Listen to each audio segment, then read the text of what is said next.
We're on week 4 of this sermon series, Navigating Life's Challenges with Promise and Purpose, and we're looking at biblical insights and life lessons to see what we can learn about alternatives and solutions when life's challenges give you disappointments, failures, or experiences that just make life difficult. Today our theme is forgiveness for bitter days. Give forgiveness for bitter days. How many times have you heard in church that we should forgive people? How many times have you heard in church how important forgiveness is? Forgive not only 7 times, but 70 times 7. Sometimes we remember that Jesus forgave on the cross, and if Jesus can forgive, we should forgive also to those who have sinned against us in a less dramatic way. To be Christian means to forgive, doesn't it? I mean, how many times have you heard at church how important it is to forgive?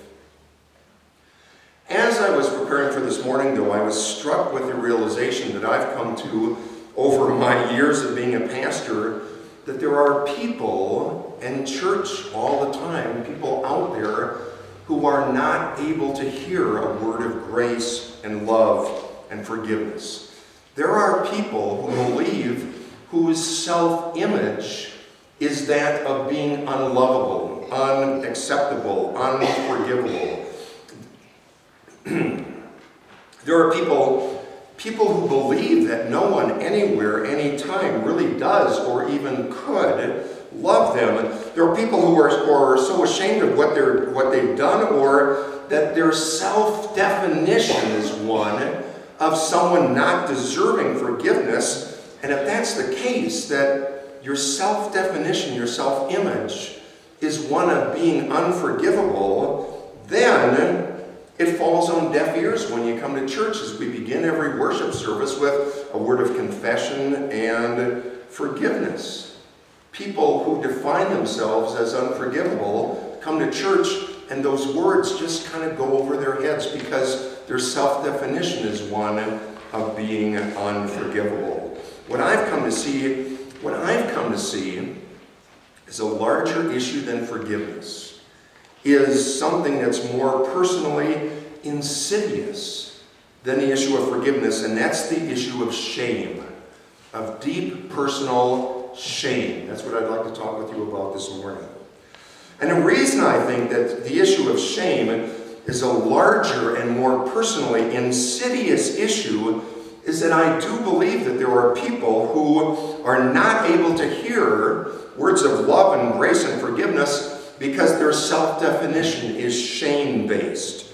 There are people who don't believe that anyone, anywhere, anytime could really love them. People who think, well, if they really know who I am, what I've done, what I've said, if they really knew, they wouldn't love me.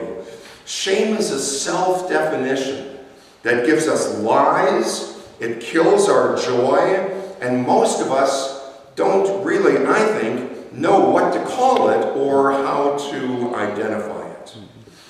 There's an important distinction, I think, that needs to be made between shame and guilt. Between shame and guilt, because often they're seen as something very similar. They're related, shame and guilt, but they're profoundly different. Guilt is something outside of us.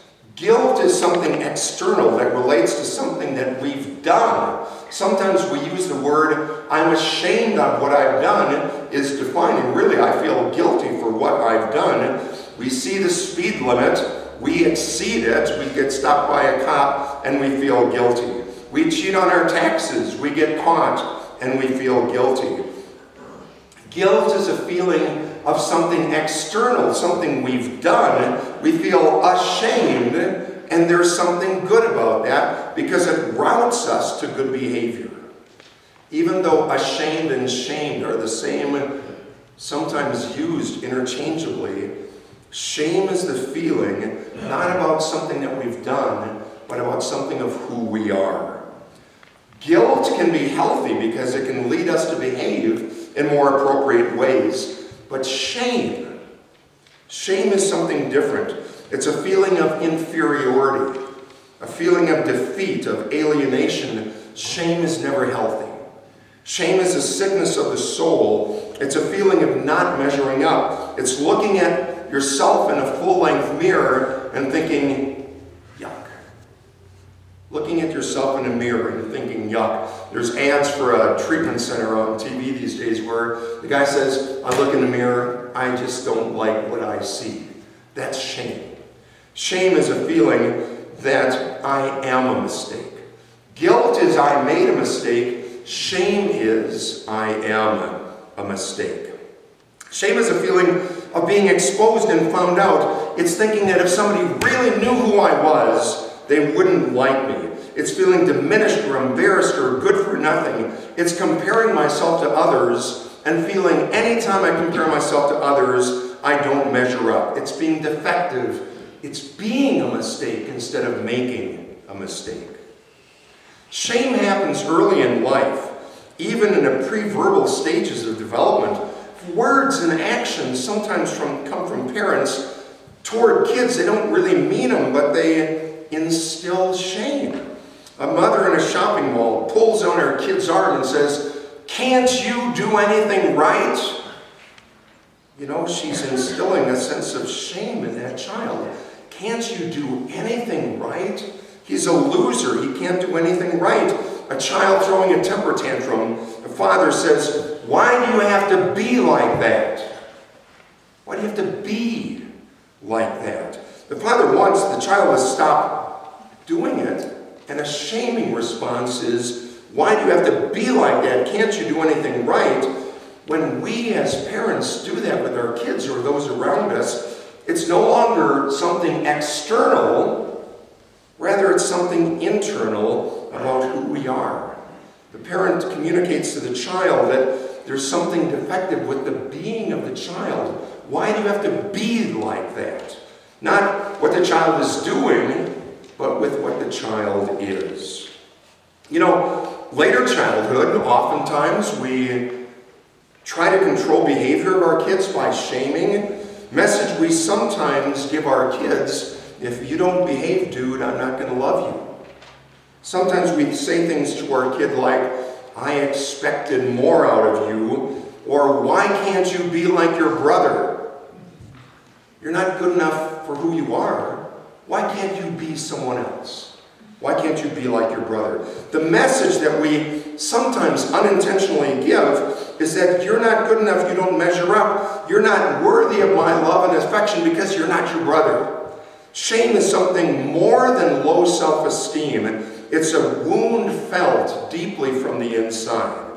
It is a sickness of the soul. Shame gets played out in young, beautiful women with eating disorders. They look in the mirror, they're beautiful women, but they don't like what they see. So they starve themselves because they don't like who they are. Shame gets played out in dysfunction in relationships when we feel that if someone else really knew who we were, that they wouldn't love me, that we don't open our hearts to another relationship. Shame is epidemic with people who are gay or lesbian and in the closet. They feel that people would not, that's why they don't come out of the closet, because they feel that they would not be loved and acceptance if they show themselves who they really are. You listen to reports, shame in the gay lesbian community is absolutely massive. Suicides also. Shame begins as something external, something out there that's said about us, and we slowly begin to internalize it as we begin to treat ourselves, think of ourselves the way that others treat us. It's seen with kids who are not only shy, but who avoid eye contact, who stare down, who can't keep looking at someone, who look at their shoes or the carpet in front of them because they're listening with a paralyzing voice saying, "You're worthless, you're a failure, you're stupid, you're clumsy, you're a bumbling nobody, you're a waste of skin, you're a deformed human being, and you'll always be that way." When I was a kid back in the Middle Ages, we used to sing the song, "Nobody loves me, everybody hates me, guess I'll go eat worms, fat one, skinny one." You know that song? Oh yeah. Nobody loves me, everybody hates me. Best I can do is go eat worms. It gets played out in an anxiety that burns in the pit of the stomach, that if someone really knows who I am and what I've done or what's happened to me, they won't love me. You know, with the reporting with the Sandusky stuff, all of the victims, if you listen for it, get on the stand with shame. They're ashamed of what happened to them by someone who, without giving an opinion, violated their very being.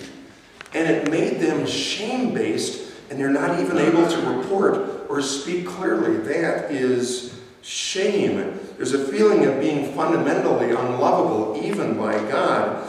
And I know that every worship service, when we begin with a word of confession and forgiveness, when your self-definition is based on shame and being unforgivable about who you are, there are people who come to church who cannot hear that word of grace and forgiveness.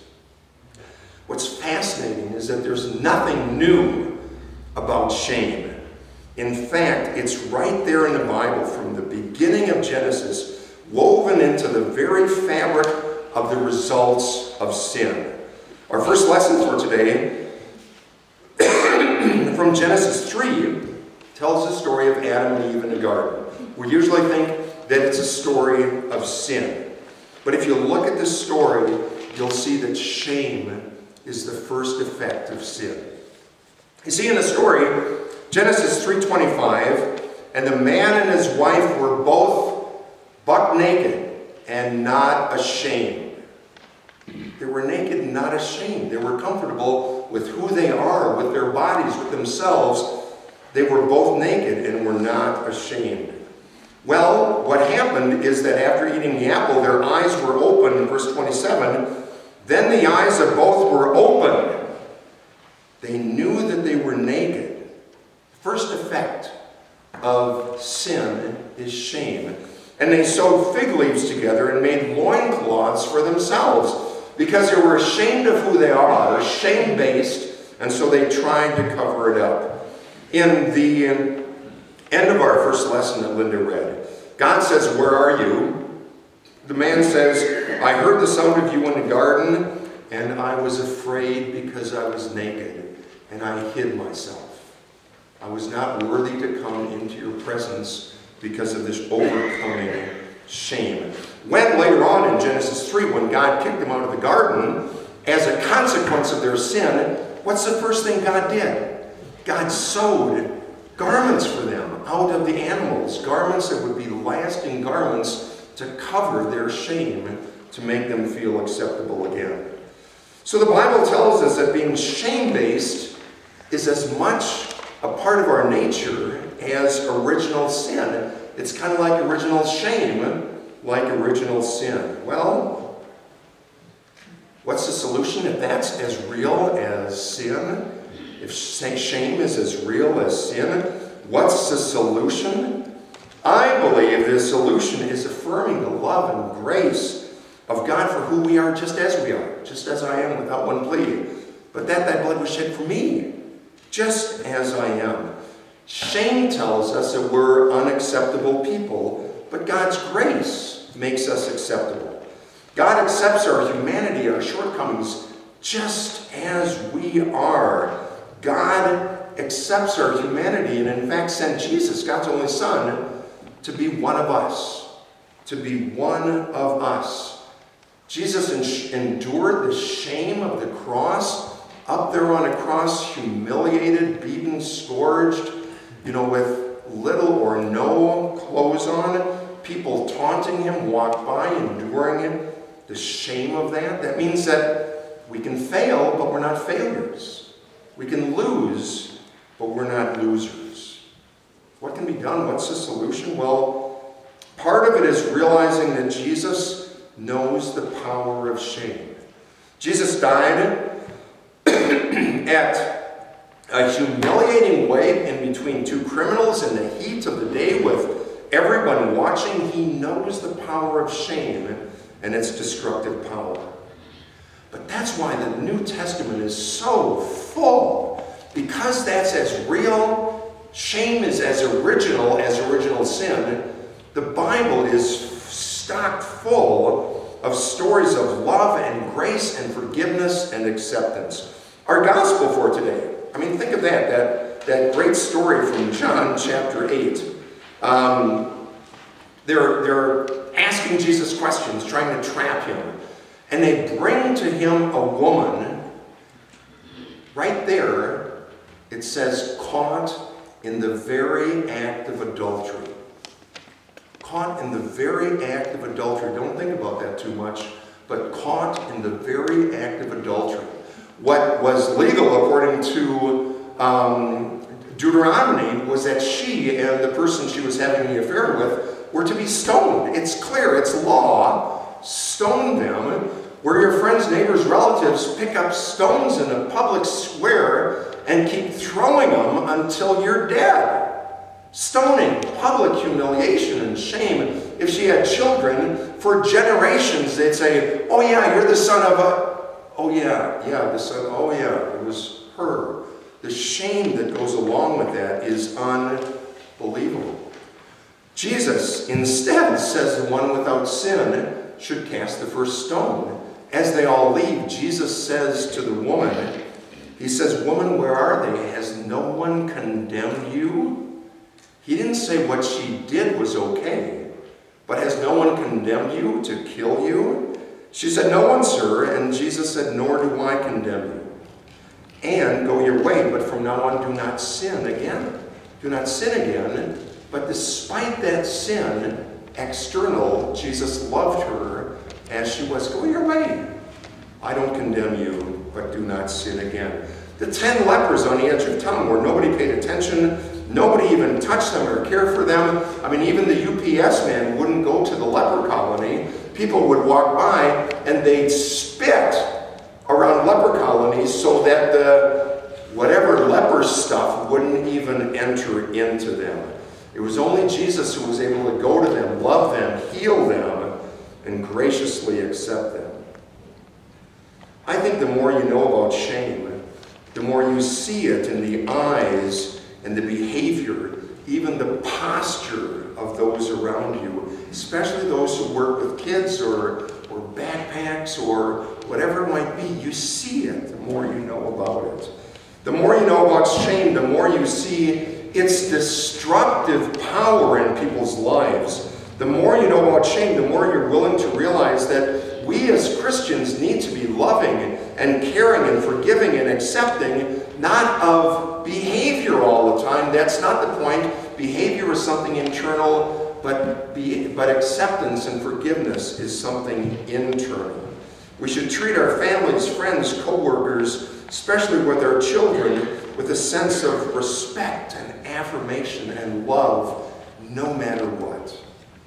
The more you know about shame, the more you see it in the eyes and behavior and posture around you. In fact, I did a presentation on shame a couple years ago, and I'm going to put a video on our website under sermons, with this sermon, and then beneath it, if you want to know more about shame and the biblical roots of that, click on our website and listen to that at dinner or afterwards tonight. Ultimately, Christians know that the Bible is a story of love between God and God's people. God's love is incredibly vast, but it's also intensely personal. It's almighty and all-encompassing, and it's able to reach through the depths of shame into our hearts with a love that's there for each and every one of us. And we who experience that love should reflect it in a way that we interact with others, in a way that we treat others with love and grace and forgiveness. There's a story about a little girl who was drawing a giraffe. And she was an expressive little person. She drew the giraffe on a white piece of paper with all kinds of colors, with a short neck and with great big long legs. And an adult looked over her shoulder and said, "What's that?" And she said proudly, "It's a giraffe." And the adult said in a very adult, shaming kind of way, he said, "Nobody's ever seen a giraffe like that." And the little girl said, "Isn't that too bad?" I mean, what we need is more little girls like that, with a world-affirming sense of self and more bright-eyed enthusiasm about who we are in God's world. It's my hope and prayer that as you navigate life's challenges with promise and purpose, that you'd be blessed with God's affirming and accepting and extravagant love, and that you might find ways in which to share that and reflect it with those around you, especially those that are young. In Jesus' name, amen.